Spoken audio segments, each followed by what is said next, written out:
नमस्कार। आप सभी के भीतर बैठे परमात्मा को प्रणाम करता हूँ।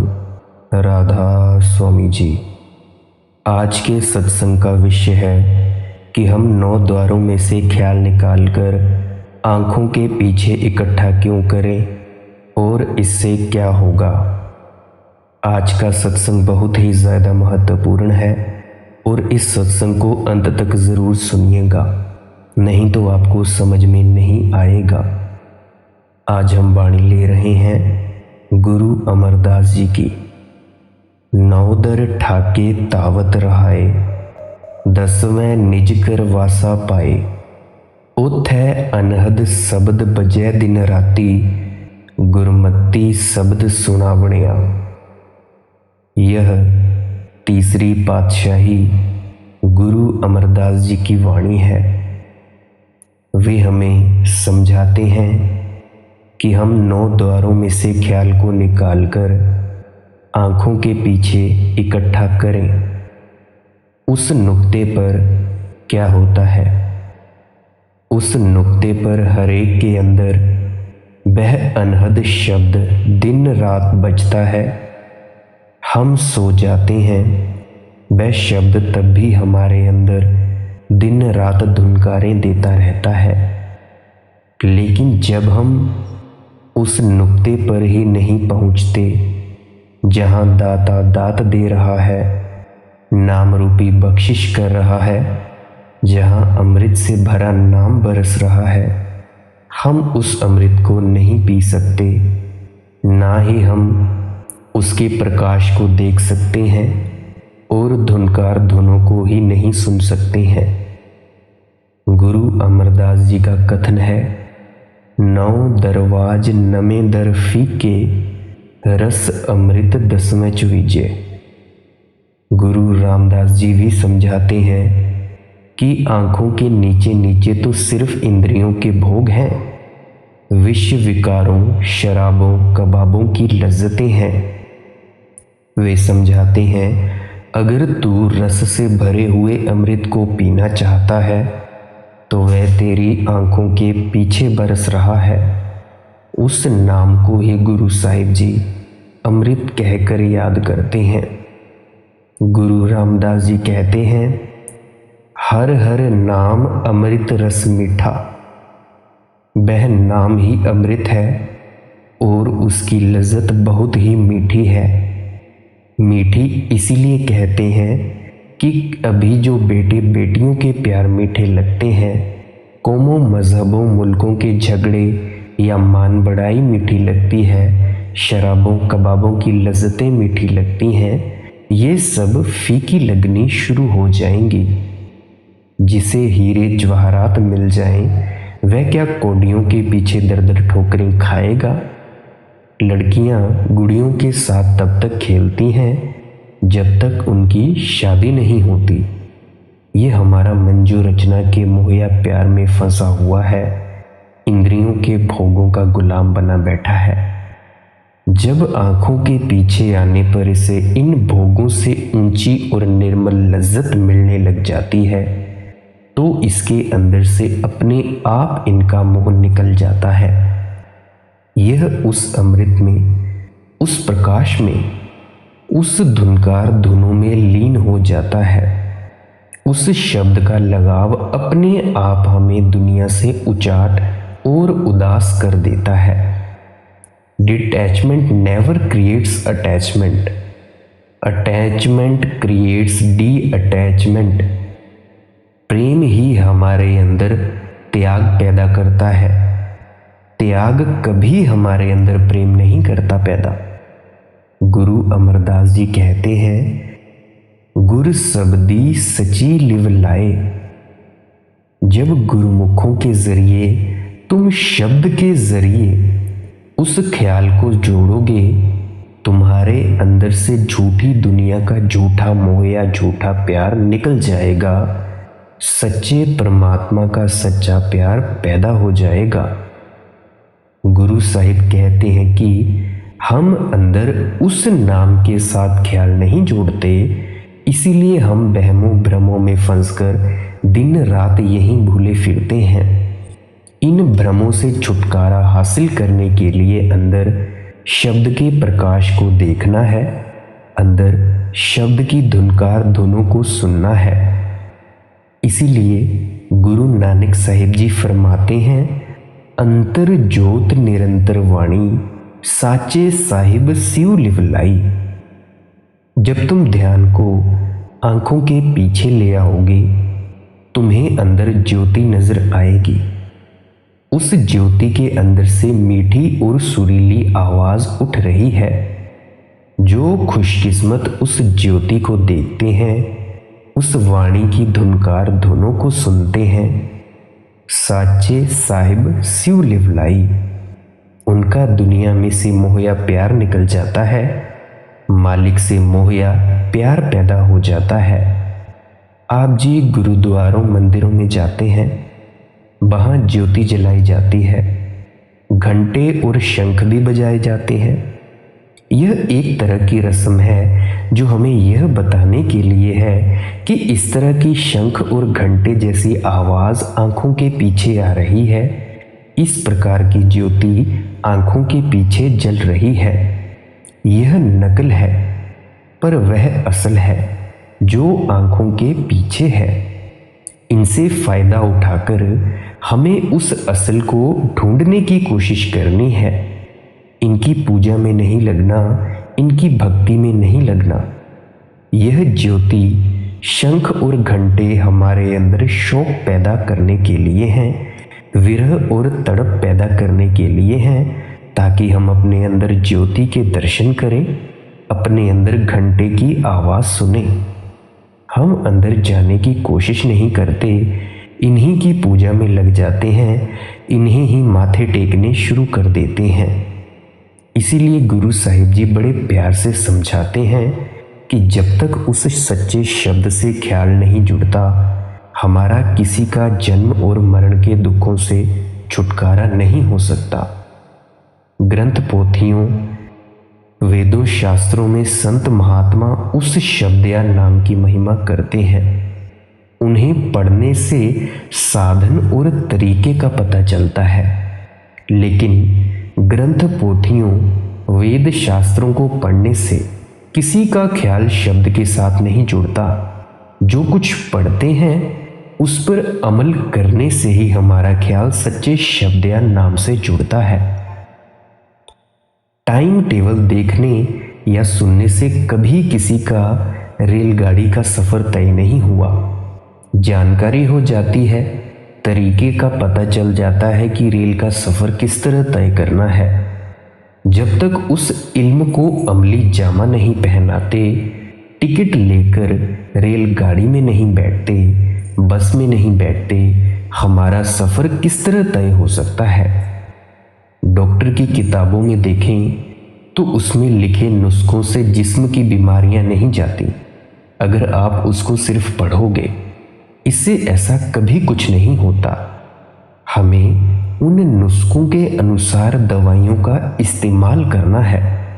हम इस ख्याल में भूले बैठे हैं कि महात्मा की वाणी प्रेम से पढ़ते जाओ, अपने आप मुक्ति हो जाएगी। बहुत से लोगों को ऐसा ही भ्रम पड़ा है।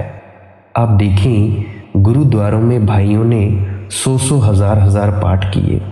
कोई मंदिरों में रामायण पाठ कर रहा है, तो कोई गिरजाघरों में बाइबल के पाठ कर रहा है। इससे कुछ बनता नहीं है। और ये भी नई बात है कि खुद बैठकर कोई नहीं पढ़ता, खुद बैठकर कोई सुनता नहीं। किराए पर, ठेके पर ग्रंथी मिल जाते हैं, पंडित पादरी मिल जाते हैं। हम सोचते हैं कि कितना पुण्य कमा रहे हैं।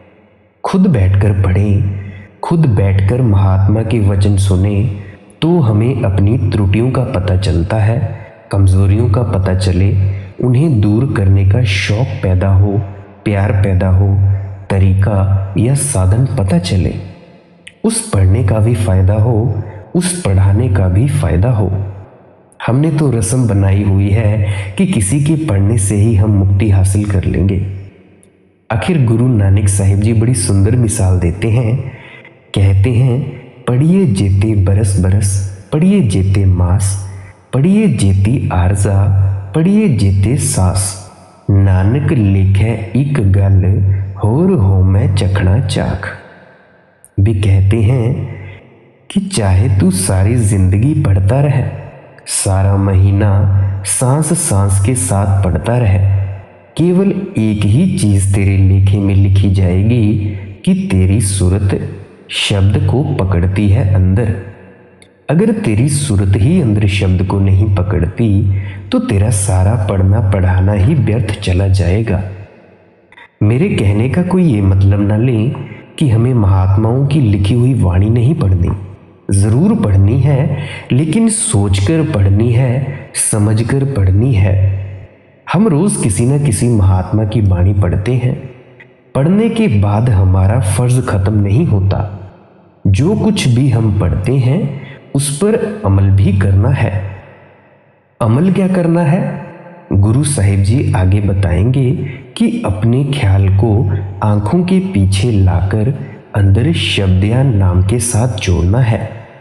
यहाँ गुरु साहिब जी कहते हैं कि रचना के जीव रचना करने वाले को बिल्कुल भूले बैठे हैं।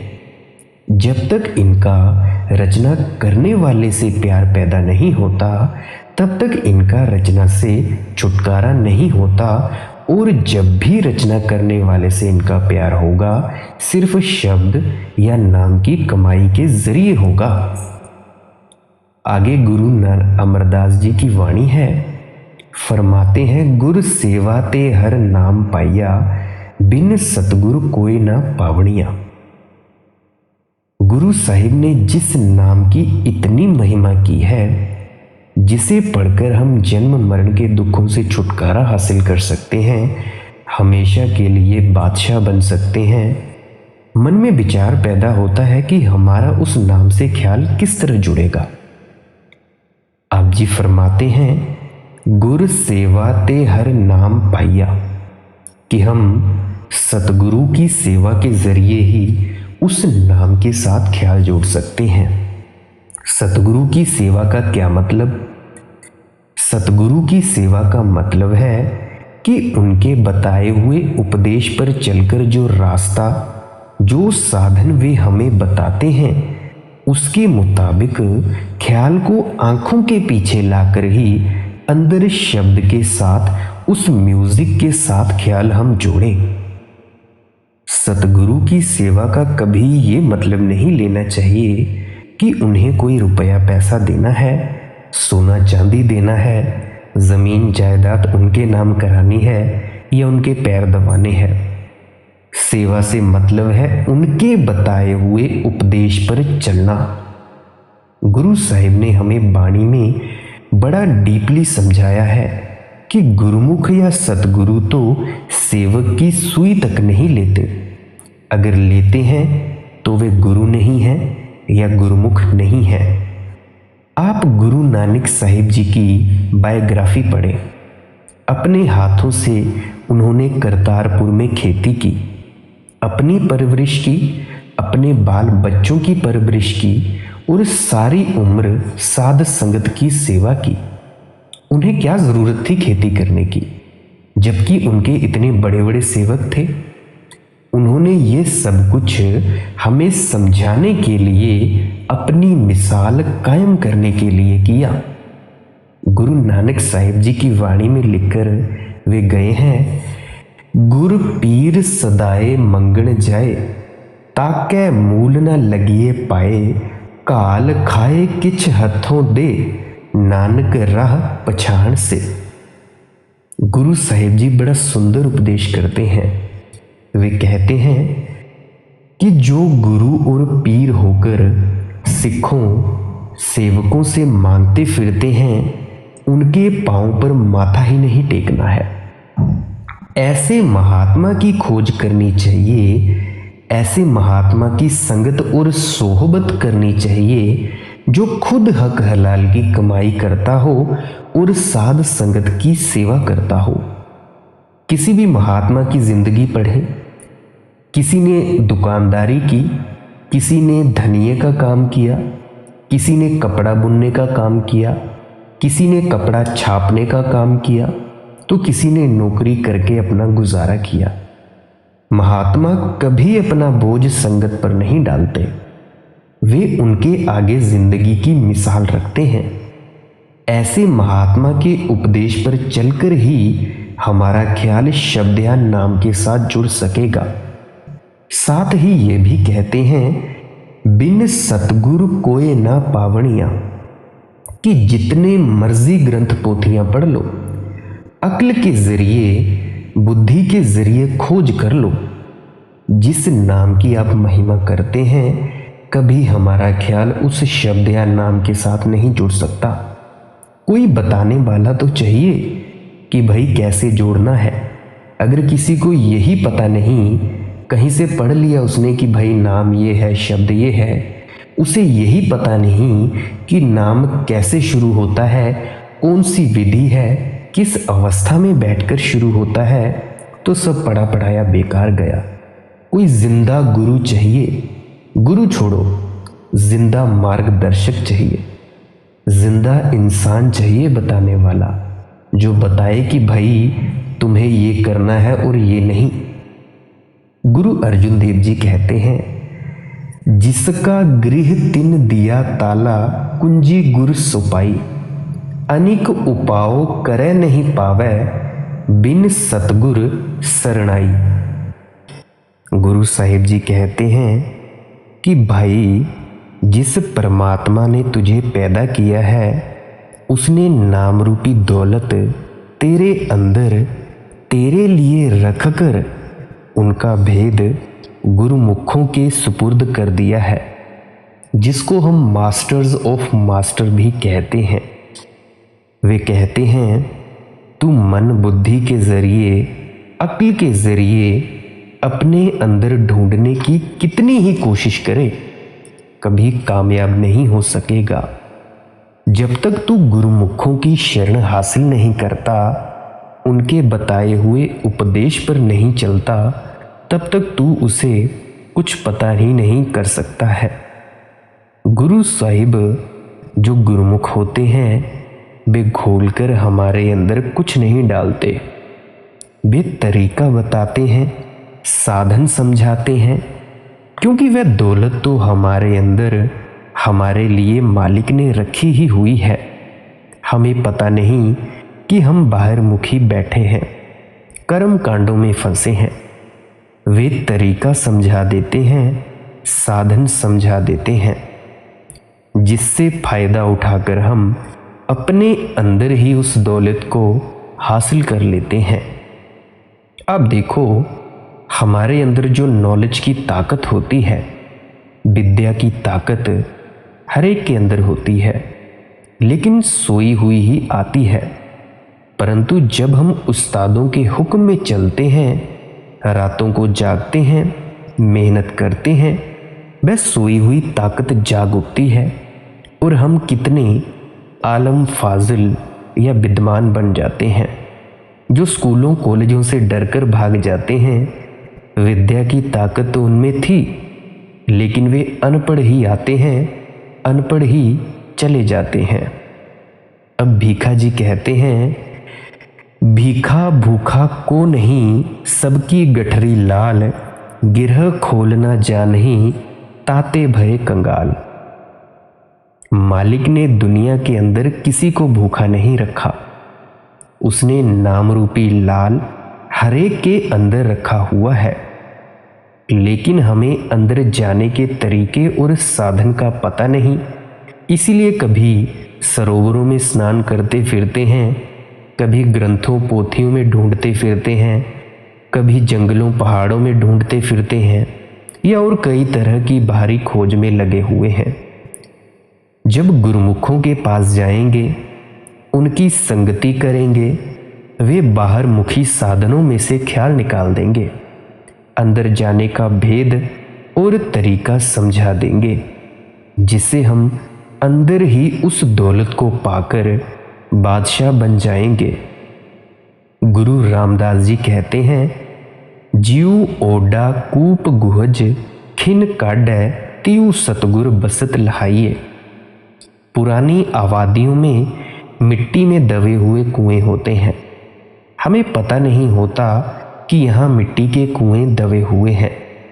ओड वे सज्जन हैं जो अपने इल्म और हुनर से समझा देते हैं कि इस जगह जमीन की खुदाई करो, तुम्हें बना बनाया कुआं मिल जाएगा।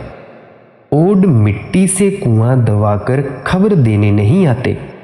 उन्हें इल्म है, जानकारी है, जिससे फायदा उठाकर हम कुएं का इस्तेमाल करने लगते हैं। गुरु साहिब कहते हैं कि मालिक के भक्तों और प्यारों ने कोई चीज घोलकर तेरे अंदर नहीं डालनी। सब कुछ मालिक ने तेरे अंदर तेरे लिए ही रखा हुआ है। वे तेरे ख्याल को बाहर के भ्रमों में से निकाल देंगे, तुझे अंदर उस चीज को हासिल करने का तरीका और साधन समझा देंगे। इसीलिए आप जी फरमाते हैं, बिन सतगुरु कोई ना पावणिया, कि अच्छी तरह सोचें विचारें और मन में बिठाएं कि कोई मार्गदर्शक जरूर होना चाहिए। इसीलिए तो गुरु की बड़ी आवश्यकता है। गुरु अमरदास जी कहते हैं, सच्चे शब्द सची पत होई, बिन नावे मुक्त न पावे कोई, बिन सतगुरु को नाउ न पाए प्रभ, ऐसी बनत बनाई है। कि मालिक ने अपने मिलने का यह कुदरती कानून बना रखा है कि जब भी वो मिलता है, शब्द या नाम की कमाई के जरिए मिलता है, और जब भी शब्द या नाम की कमाई करते हैं, गुरुमुखों के जरिए, असली साधु संतों महात्माओं के जरिए कर सकते हैं। बाकी झूठे गुरु आडंबर करने वाले तो बहुत मिलते हैं। तो प्यारी साध संगत जी, हम सभी को नाम की कमाई करनी चाहिए। और अगर आपको यह सत्संग में कुछ जानने को मिला है, कोई जानकारी अच्छी मिली है, तो इसे अपने मित्रों और परिजनों तक ज़रूर शेयर करें। अंत में आपके अंदर बैठे परमात्मा को प्रणाम करता हूँ। राधा स्वामी जी।